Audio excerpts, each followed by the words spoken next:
Welcome to another edition of Ask GCN Anything, and for this edition we are in the mountains, in the Dolomites in Italy, very close to some of the most famous climbs in pro cycling, and with that in mind we thought for this edition of Ask we'd focus on that very discipline, climbing, and we've got a cracking first question from Salman N. Farah.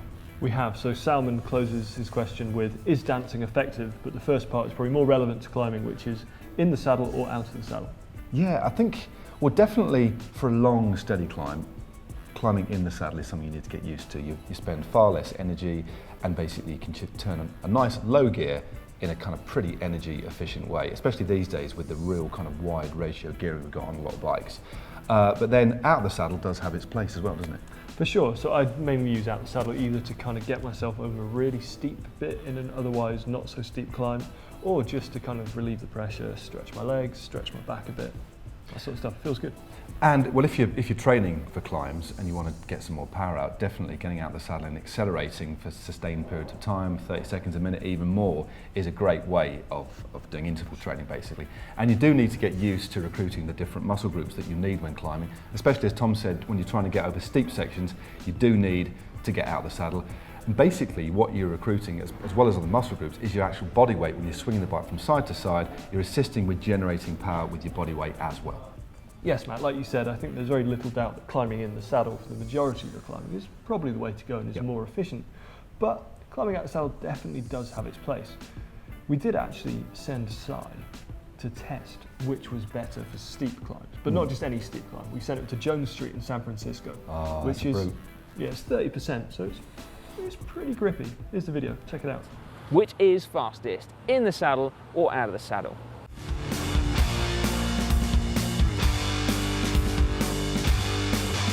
Round 2, out of the saddle.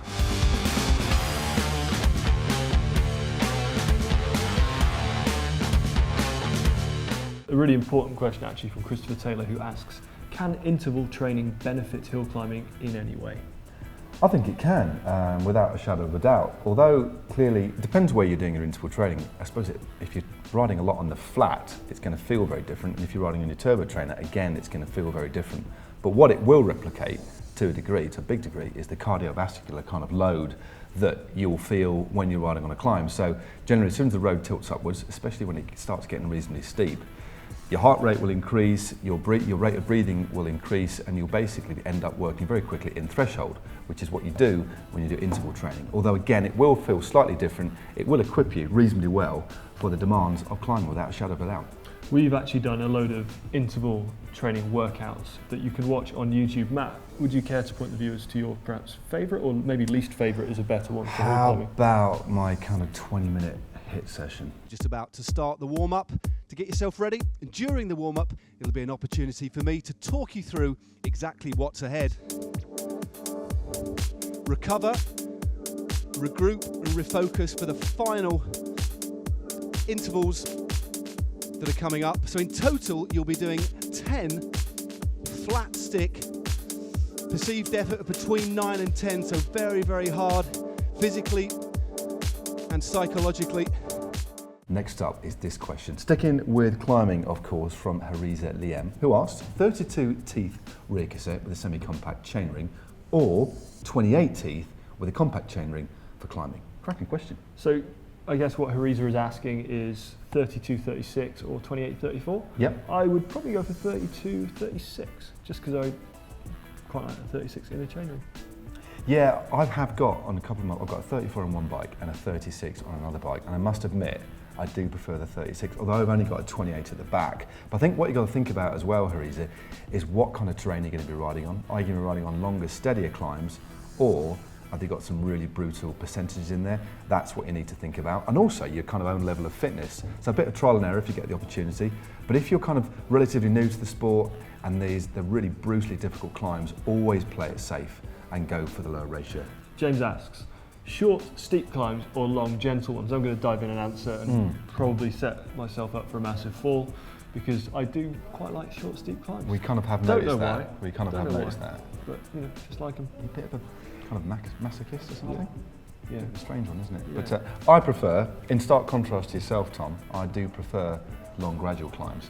And I will go out of my way to find a longer, gradual climb than a brutally steep one. Although my earlier formative years, when I was a nipper, I did actually like the brutally steep ones, a bit like you now. So maybe it's an age thing as well. There's probably like a deep personal truth hidden in those answers. But Yeah. if you would like to check out a steep climb, here is the Muro de Aya, which is the steepest climb I've ever ridden. So the final pitches never go below 20%.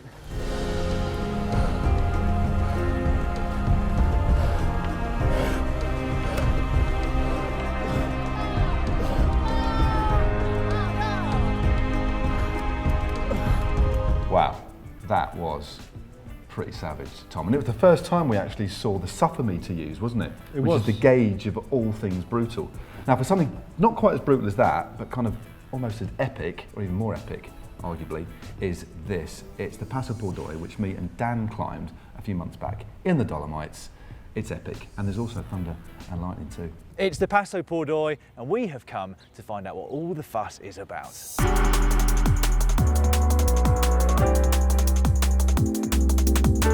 This climb tops out at over 2,200 metres with a total elevation gain of 638 metres.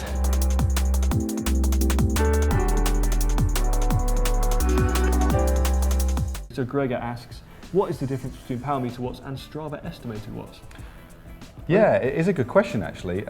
It's all to do with kind of algorithms really. So they'll need to take some key metrics from you in the absence of a power meter. First and foremost, of course, is your speed on the road. Second one will be your weight, that's very important. And then they'll factor in the gradient of the climb. And they can work out reasonably accurately how many watts you'll be producing to go up that climb with your given weight. Although it might not be as accurate as a power meter, as it's completely relative to you, you can see if you're actually performing on any particular climb. So it is quite handy if you haven't got a power meter. If you haven't subscribed to GCN, click on our logo, which is on screen. Indeed. Then if you want to find out how to use a power meter, click right here. And Matt, what video do you want to send them to? I think you should click just down here. Talking of climbing, we're just going to go across Europe a bit to our Alpe d'Huez epic climb video that you did back at the Tour de France a few years back. It's proper epic and also contains beer and rain.